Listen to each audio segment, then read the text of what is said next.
bir solih inson, oshpaz ekan, oshxonasiga yozib qo'yibdi. Aroq Allohning amri bilan harom. Bu do'konda aroq ichilmaydi. Rizq Allohdan. Natija qanaqa bo'ldi? Odamlar aroq sotiladigan oshxonaga bormasdan, mana shu odam oshxonasiga ko'proq keladigan bo'lib qoldi.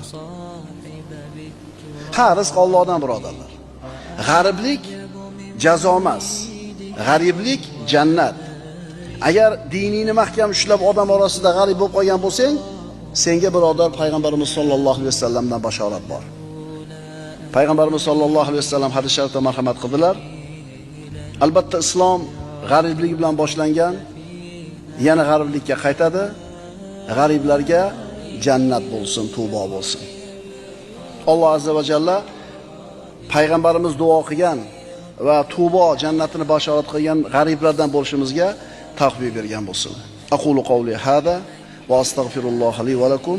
Vassalomu alaykum va rahmatullohi ta'ala va barakatuh.